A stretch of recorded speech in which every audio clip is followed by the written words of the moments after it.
Welcome to the How to Die in Mexico podcast. We help expats live better in Mexico by addressing end-of-life worries and fears through education, contemplation, and planning resources. I'm your host, Sarah Mae Conway, author of the book How to Die in Mexico, and you can find me at dyinginmexico.com.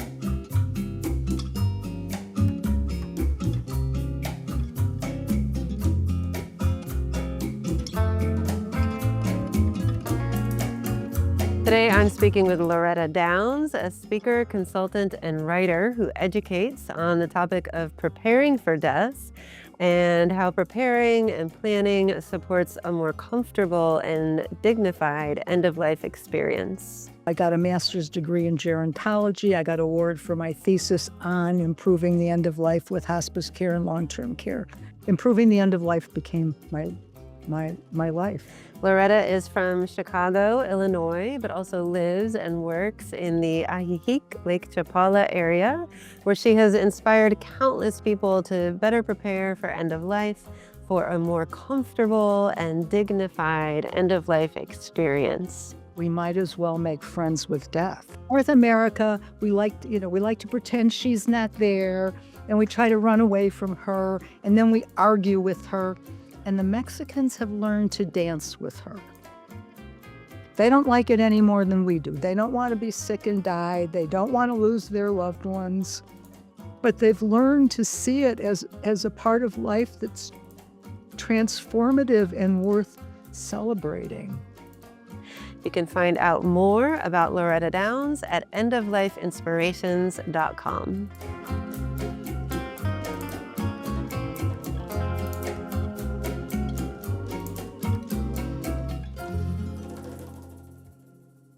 Yeah, I'm really excited to talk to you about planning for end of life specifically in Mexico. But I want to start with, let's just start with your personal story, just briefly, you know, how you even came to do this work with end of life, and then how you came to do it in Mexico.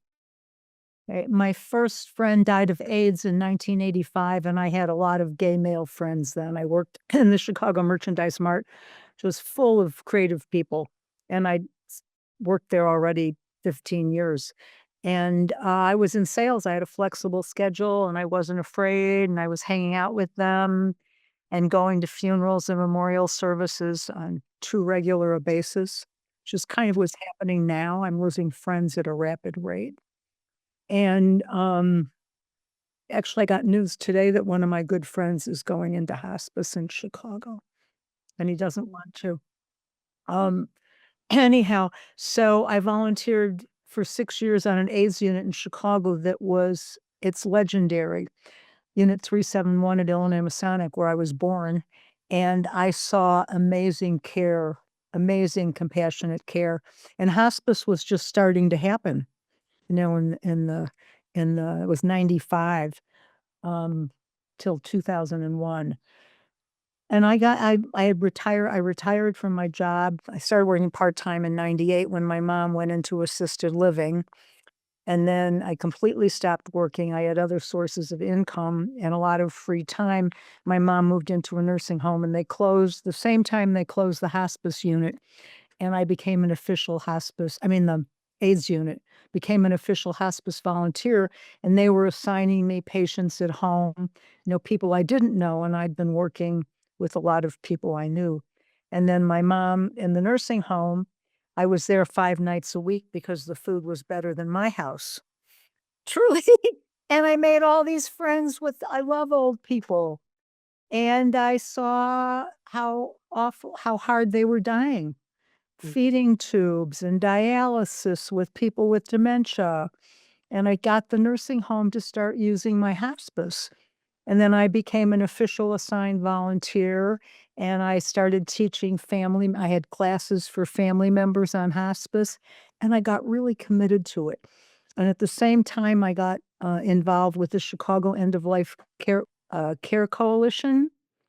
And they formed in 2000 with coalitions all across the country after Bill Moyer's On Our Own Terms PBS special teaching people what hospice was, because most of America didn't know, or they thought hospice killed people. So the coalition was very committed to educating the general population on hospice. Our members were hospice people, doctors, nurses, social workers, long-term care workers. And I eventually became president of the coalition for 4 years. And at that point, we had done an awful lot of education. And then National Healthcare Decisions Day became alive.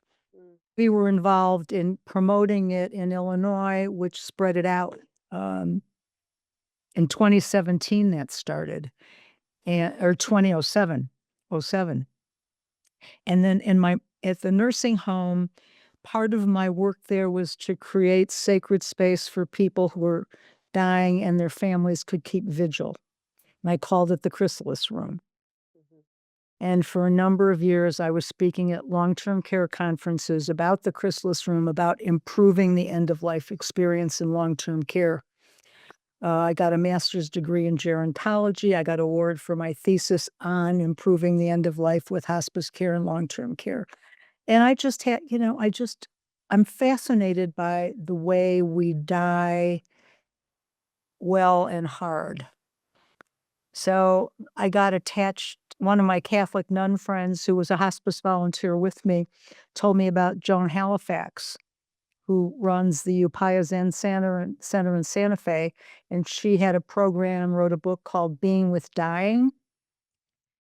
And I took the course for professionals. I was the only volunteer there and the only person, I think, without initials after my name. And that was '05. And then she led me to Frank Ostaseski, who founded the Zen Hospice Project in San Francisco, and at the time had an educational program called the Meta Institute. And it was a year-long program. I had to go to San Francisco every month for a year. And I graduated right after my mom died. That was just powerful. A lot of self-analysis, a lot of experiential work. And this became improving the end of life became my life. I had a lot of old friends between the nursing home and just family. So I was always experiencing somebody dying. And sometimes I could be of use and sometimes I couldn't.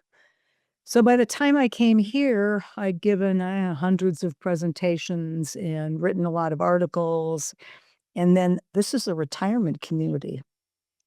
There are, depending on what you read, in there are probably 10,000 of us in the lakeside area. And then in the winter, when we have the snowbirds, some articles say it goes up to 30,000 people. It's a lot. So 2/3 are Canadian. Estimates, really no official, but I think that's probably correct. And I think our average age is 75. We're old. When you go to our communities, and any event that attracts the expats, it's just a sea of gray hair. Yeah. I mean, like, we have musical events and theater events, anything in English, you're gonna see just gray hair. It's fabulous, and we're an extraordinary group. I say we're the Olympians of aging. Yeah. Yeah, I wanna ask you about that, the Olympians of aging, 'cause I find that, like, the community I live in Mexico is very different from where you are, but I find that the same thing is true, that, like, older people are out and about and they're really living. And I had one of my neighbors actually who's from the US, who's been raising her kids here, and they went back to visit the US recently, and her little boy was like looking around and asks his mom, like, "Mom, where are all the old people?" Like, because he really just, like, intuited that, like, in Mexico, he sees older people every single day out and about and living their lives, and he doesn't see the same thing in the US. And so, w what are your thoughts on, you know, what that's all about? Why is that? Is it the people that are attracted to moving down to Mexico, a life of adventure? What is it? We're a self-selective group. We are more educated than the average, a lot of professional backgrounds. Most of us, I think everyone I meet has traveled. So these are people who are willing to experience different cultures. Most of us, we love Mexico. Came down, I've spent winter vacations on beaches in Mexico for ages. The proximity to Canada and the States, especially the western side. I think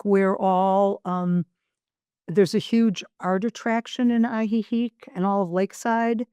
It's a city of murals on the street and artists, and people come here to pursue creativity. They now have time and money to be creative. There's a lot of music here, a lot of open mic places. One thing, we are all willing to leave our primary support groups behind. Hmm. And that's important for our end of life experience. Say more about that. Like, I don't have children, so I didn't have to make that decision to leave my kids or grandchildren, and many of the expats do. A lot of the permanent ones don't have close connections to their families. It's been easier for them to move. But again, we're not that many hours away by plane.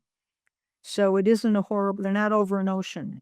But nonetheless, we were willing to completely sever ties or put them on email and FaceTime calls to be here. Economically, big draw, mhm. especially for long-term care and home health care. I mean, the difference is financially enormous, even medical care. I don't know how many people I came down when I bought the house. I really wasn't thinking about never going back, but it didn't take long and I never wanted to go back. I mean, just to visit. This is my home. And most of the people I run into feel that way. Expats tend to go back for two reasons.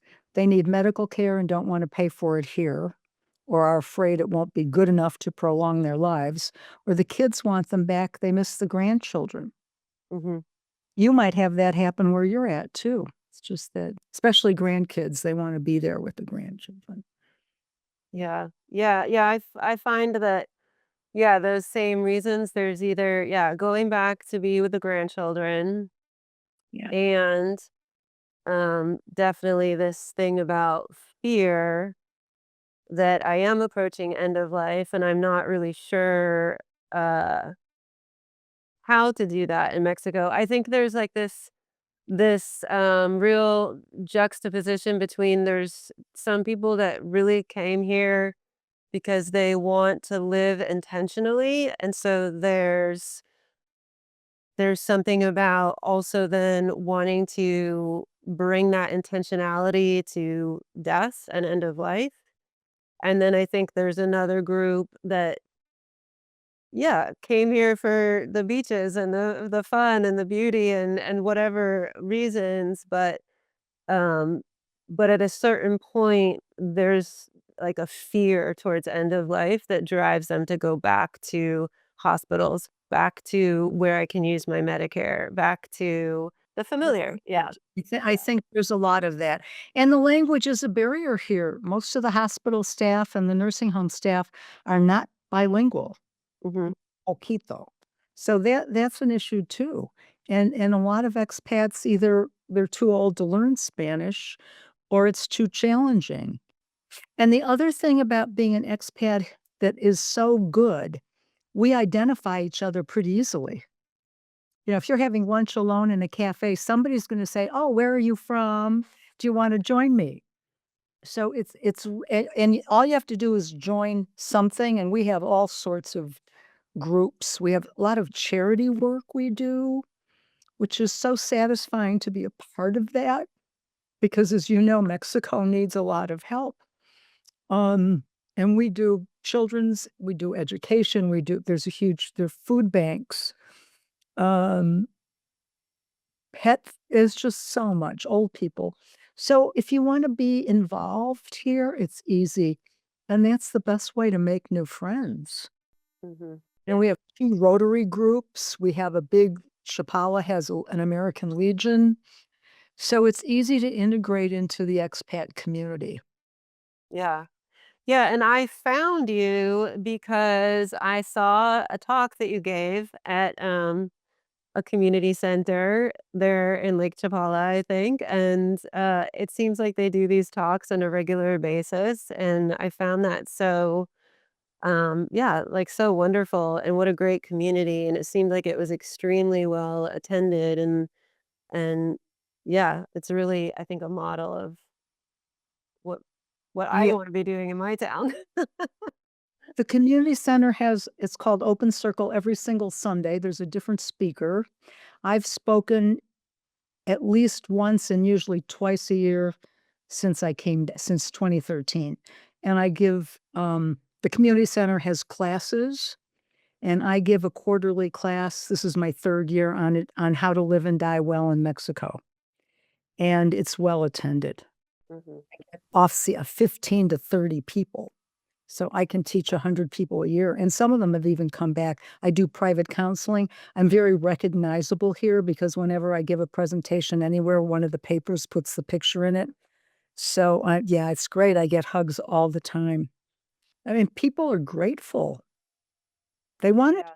that done. A lot of us want to talk about it. We have Wendy Jane Carroll, who started, she's got a website called Wellness Shepherd. You'll want to talk to her.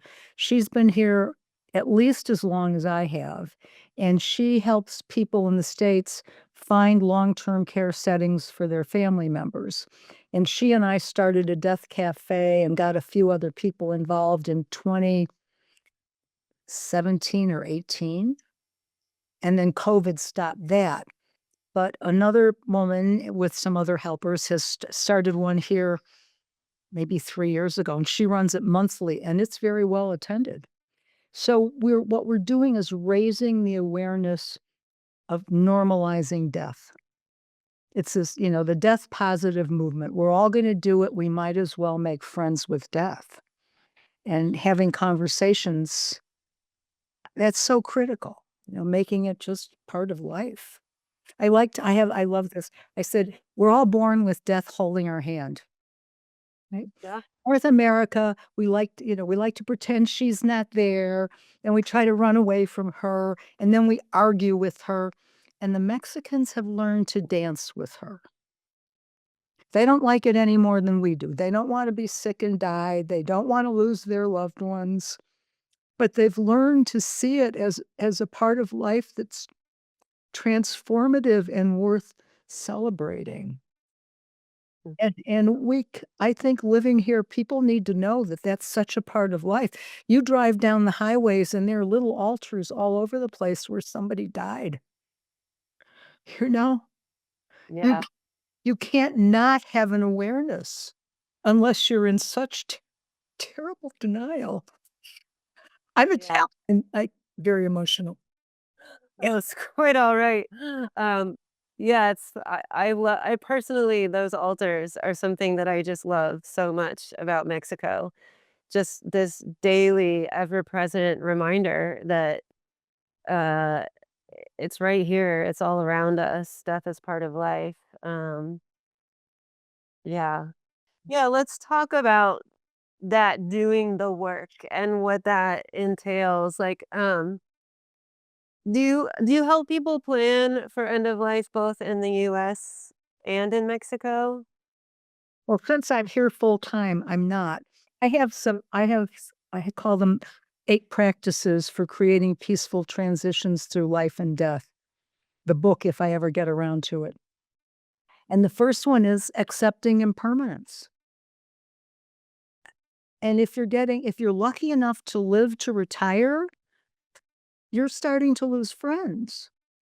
You know, impermanence, everything's impermanent. The second thing is preparing. I mean, we all have stuff. We need to have legal wills done, even if well, I'm going to have to change it. Okay. But, what if today is the day? Who are you going to hurt by not being prepared Mhm. besides yourself? And then sharing the journey with people. We have to learn by example. If you have a loved one who's in and out of the hospital for a year, like my friend with pancreatic cancer, ask yourself, do you want to do that? What are you going to do when you get that diagnosis? We have dementia looming. That's a whole nother conversation. But do you want to spend 10 years of your life in long-term care forgetting your wedding day? I don't.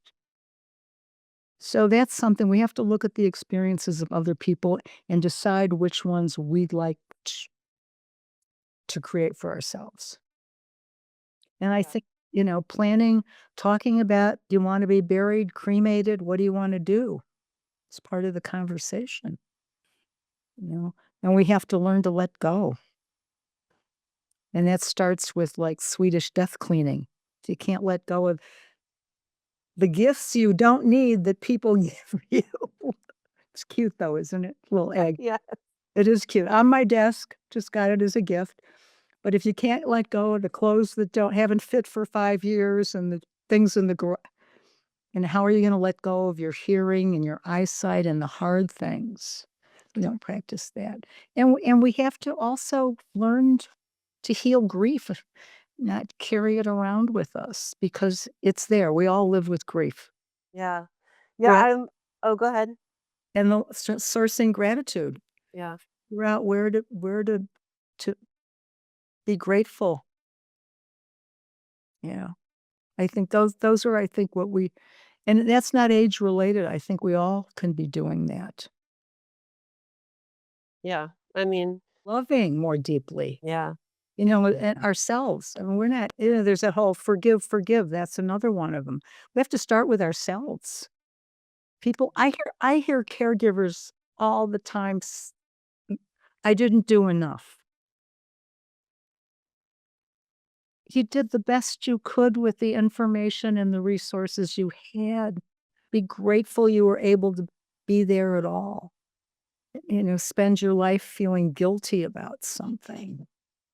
Not Doesn't help me or anybody who cares about me.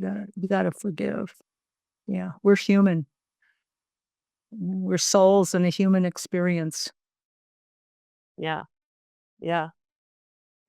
When you work with people, so typically people come to you saying, "Okay, I'm ready. Let's start the process." Like, what does it look like when you're working with people to do this type of planning, to do this type of work? This is a booklet that the Lake Chapala Society has created. I'll send you the link because you can download it online. And it's a roadmap for how to die here. It's got everything, and it's got a checklist on the back. I use this in my classes, and the Lake Chapala Society charges a fee for all their classes. I donate it all back. And it comes with a registration form just for the society. It's like basically, if one of us expats is in an accident and doesn't have ID, or the ID doesn't give them a next of kin, if you register this with the community center, the authorities automatically call them anyhow. Oh, we got this expat. You have any information? And I tell people every piece of paper you fill out related to your death helps you practice, helps you get closer to the impermanence, and helps you just live more fully. Does. That's what, once we accept dying, then we can live. It is about living, I think that this is there's, we can go through, like, all the blocks people have to actually starting this process, but, yeah, and I think some of it is, like, there's some fear of, like, if I talk about death, I'm calling it in somehow, or just Yeah. denial you mentioned, nobody I know so far in the history of human beings has not died. But, like, maybe, we will be the ones, right? Um, and not that this is, like, a conscious thought, but I've just thankfully in my life, I've had the experience of seeing what the positive outcomes that can happen when people plan. and everything is prepared and they've really thought this forward and thought it through, and in a good way, sort of, I've also seen what happens when people don't plan and have been denying until the very, very end, and it's awful, but it's a really great lesson when we see that of, like you're saying, sharing the experience of others, like, we can learn so much if we're willing to be a little more observant and, step into these situations where people are suffering immensely at the end of life because they haven't thought anything through. That suffering, that's a lot of why people are afraid of death. What Mhm, they have seen and see in the movies even is a lot of suffering, pain, suffering. mhm, They don't understand palliative care. People are still only about a third of Americans have advanced directives, have done them, and a lot of them aren't done correctly or they don't know where they put them. I mean, it mhm, is and a lot I just read a study, and it was a big study, thousands of people. They had 2 groups, one that the doctors taught them about advanced directives and the other one didn't. And the people who did advanced directives, many of them had futile care at the end of life despite the directives. So it's not in the hospitals, and certainly here it is different. It's not a perfect system, but the conversation is so important, just sitting at dinner and you read a newspaper and say, "Oh, if that ever happened to me, I don't want that." Or you come home from somebody's funeral and say, "You know how I'd like to be buried?" And just make it normal, natural. So in Mexico, we expats have to have a medical directive. You have to pay for it. So that stops a lot of people, and it's about $200. And so you name someone to speak for you, give a proxy, a power of attorney for medical care to somebody. I recommend 2 or 3 people, backups, because we travel, all sorts of reasons. Somebody might not be available. And then you do your living will part. Well, you could put down, "Do not resuscitate me." But if you get in a hospital, they don't have a DNR band or anything to say DNR.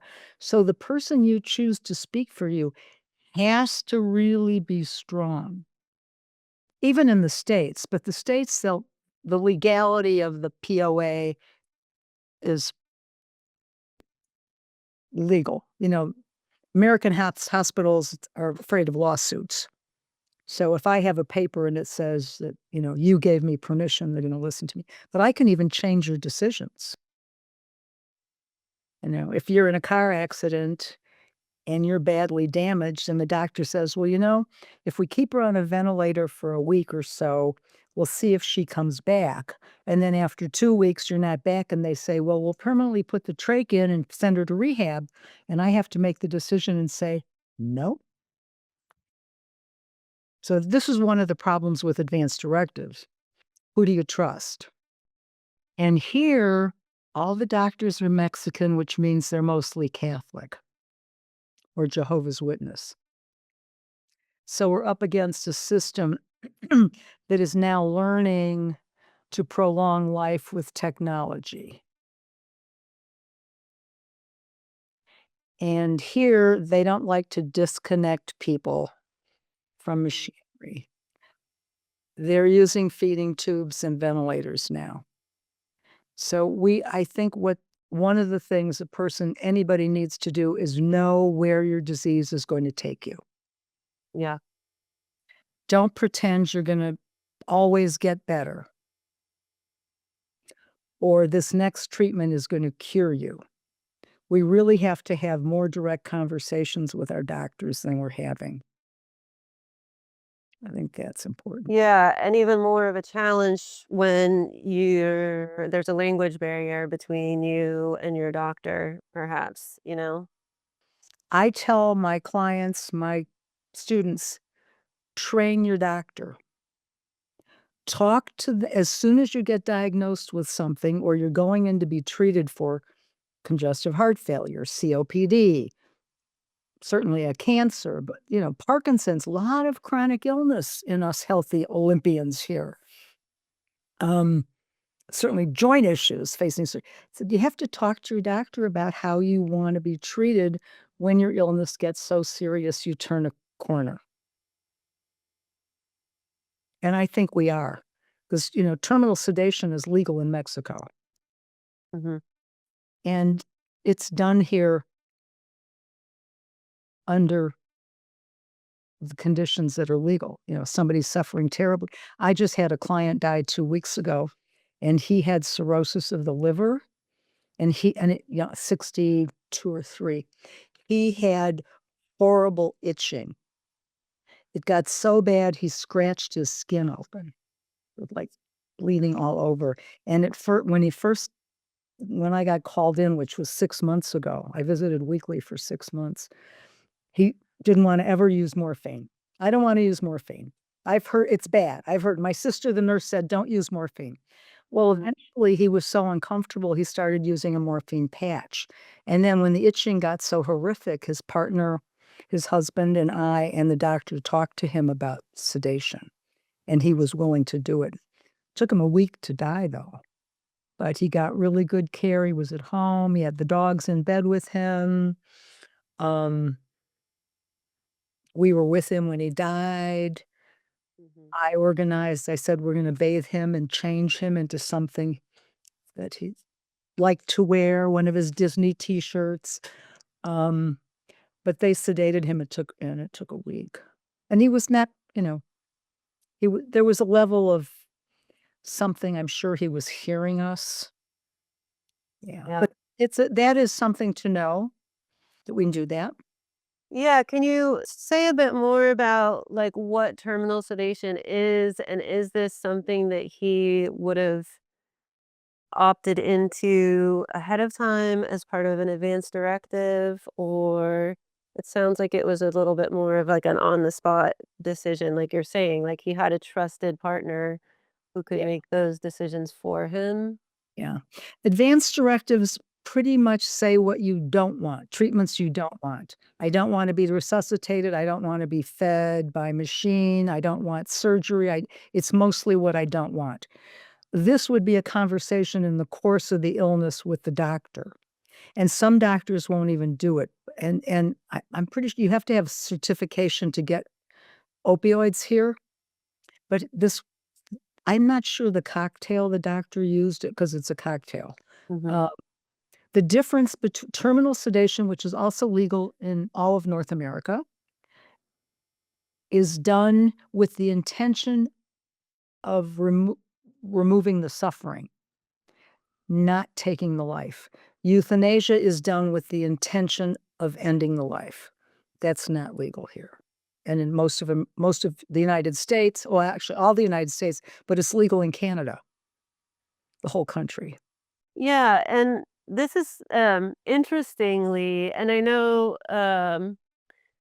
you guys are in a big town there, and it seems like there's great medical care.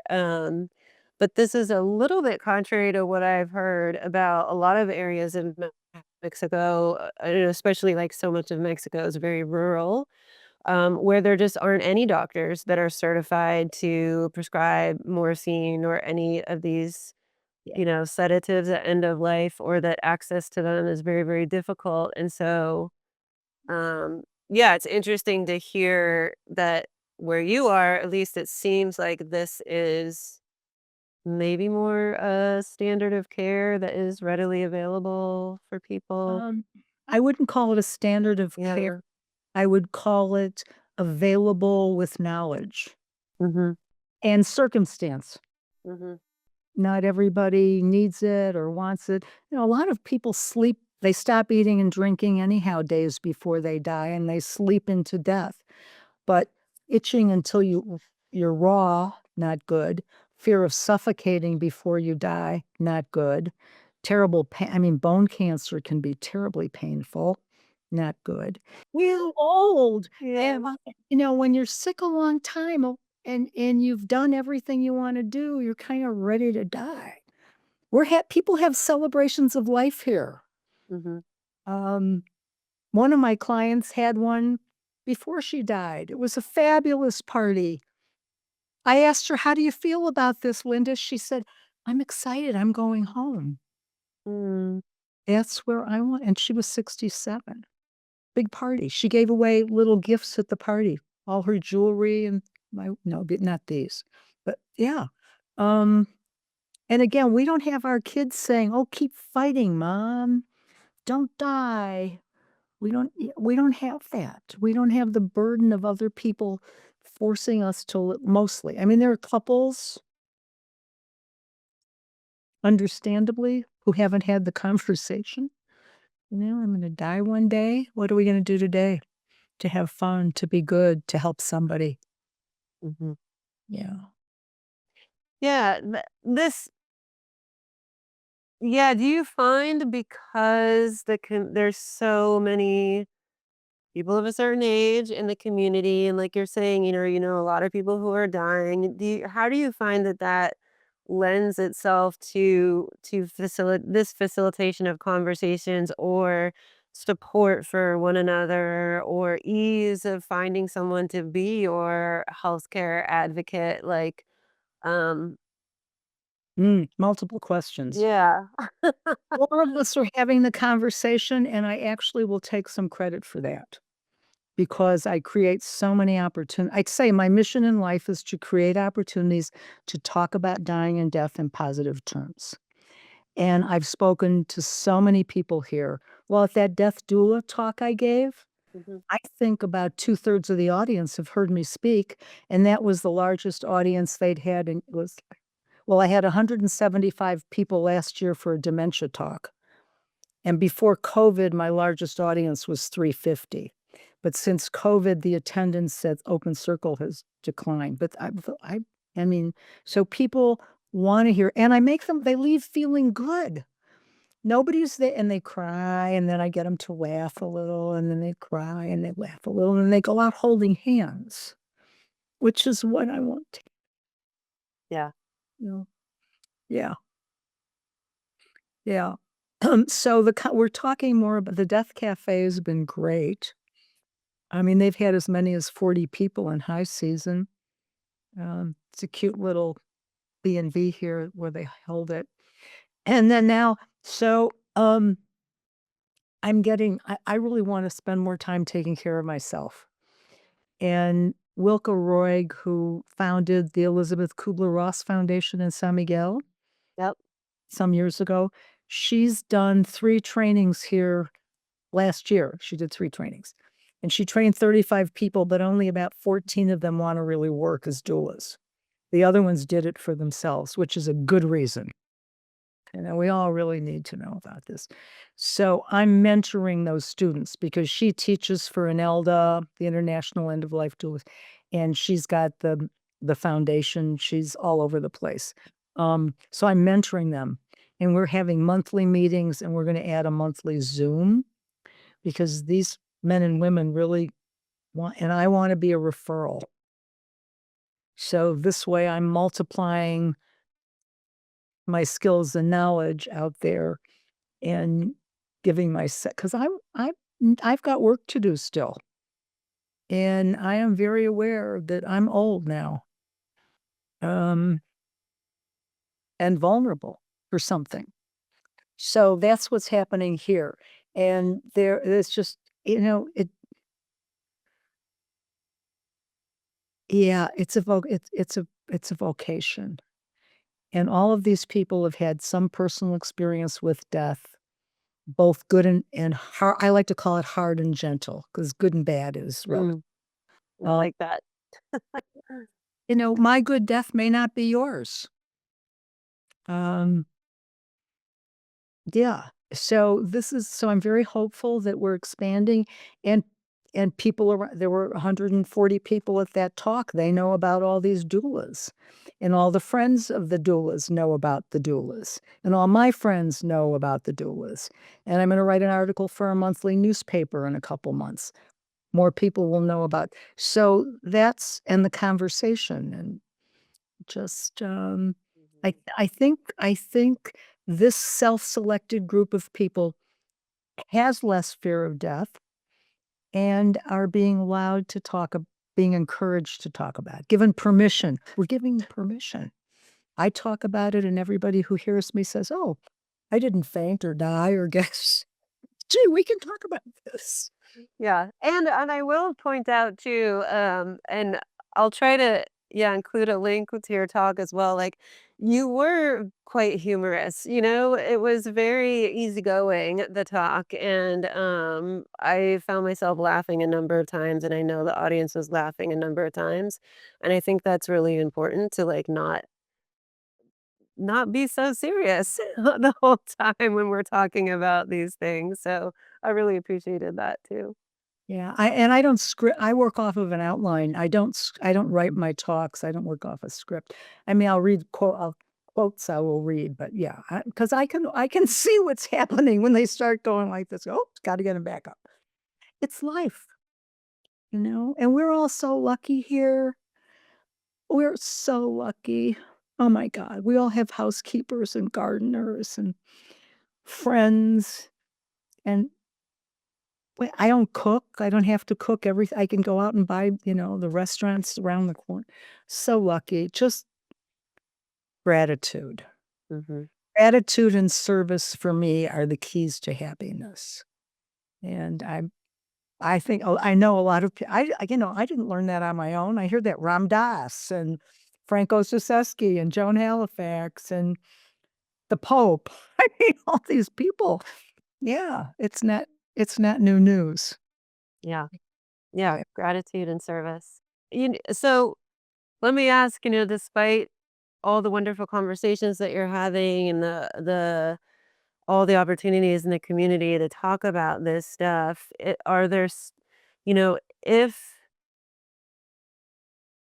could you still point to like, oh man, this is like the one thing or the few things that I really, really wish more expats would know when it comes to planning for end of life in Mexico. Is there that one thing still?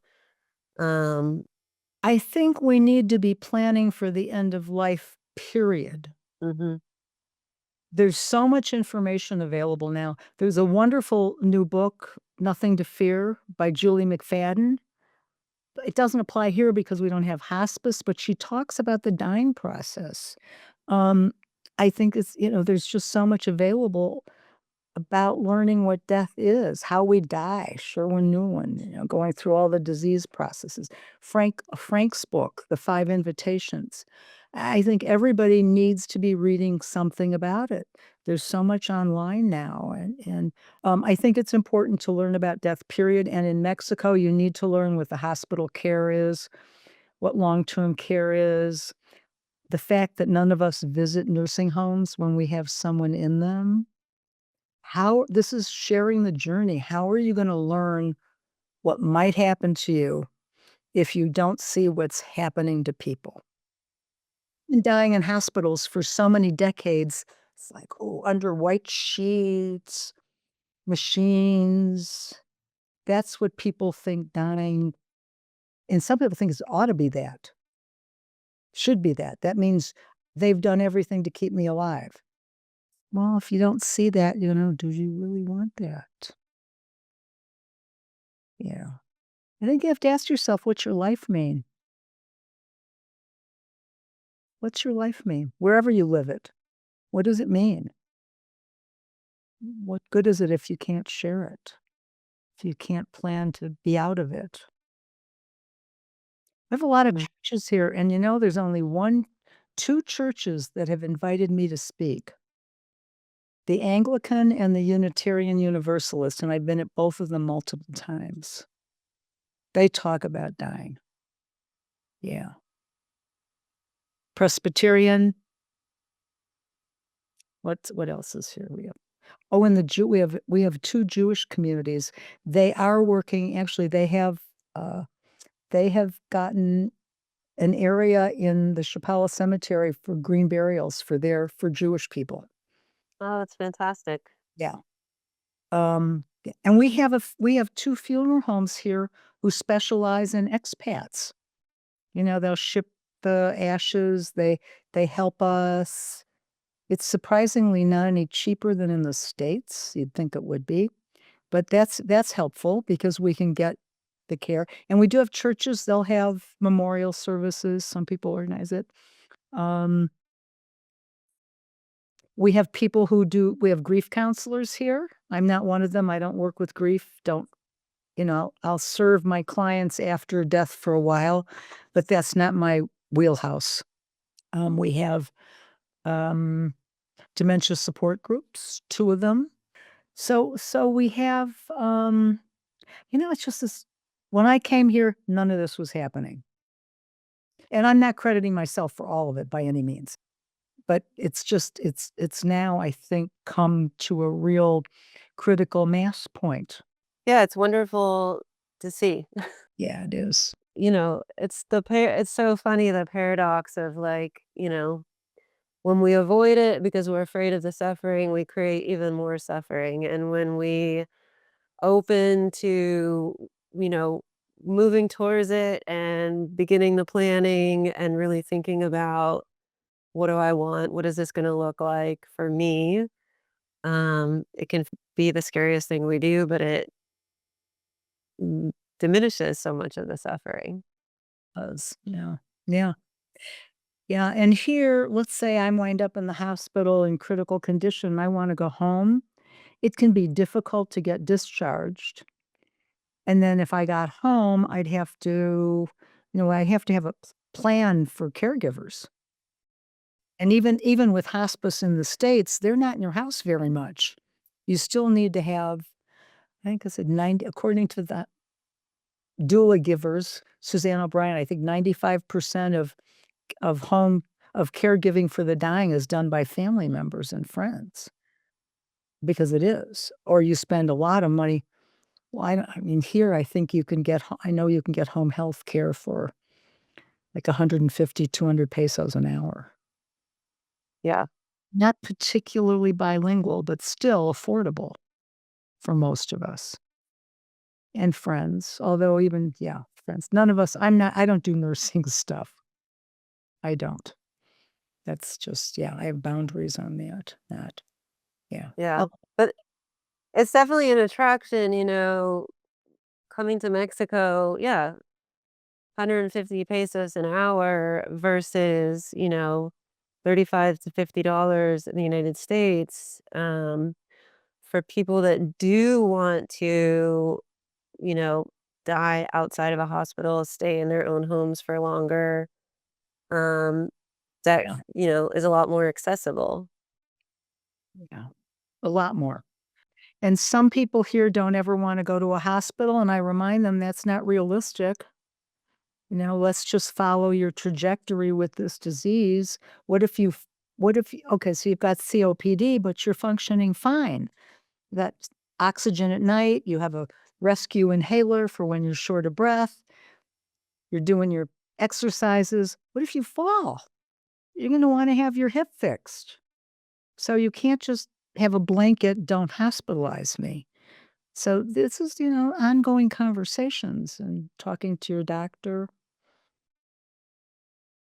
Yeah, and it's a reminder, even in this beautiful place where you're the Olympians of aging, as as you've described. Impermanence exists, and everyone's still gonna get older, and yeah, we can have it really, really good, and it's gonna change someday, and we need to have a we need we would benefit from having a plan. Out of all of the thousands of us here in the lakeside, I know of 200-year-olds. One of them is gonna be 103 or 4 this year, dementia, but she's in a lovely assisted living. Her daughter lives here, so she visits her multiple times a week. Um, all I think all everybody, maybe but one person, there are a dozen of them in this nursing home, have dementia, but the staff is lovely, they do puzzles, they get dressed up every day. She's in a wheelchair, and she sets her clothes out every night. Her daughter said she's slipping a little bit. That means, um And the other one is an artist. She's actually well known here. She's beautiful. And she's still painting. Her daughter lives with her too. And she's living independently in the house, but she walks with a cane and she's very slow. She's still sharp, but 101, 103. Mhm. Out of all of us, there are two. So the idea of living to 100 is, you got to ask yourself, really? Yeah. Yeah. Out of 10,000 at least. Yeah. Well, worldwide, there are only a little over 700 centenarians in the world out of 8 billion. So it's kind of living forever. Got to ask yourself, I want to live for today. I want to be prepared to die today. And I want to plan on living longer financially. I don't want to spend all my money today, but I know I don't ever want to go into assisted living. Yeah. No. And I know I want to die gently when I'm ready to die.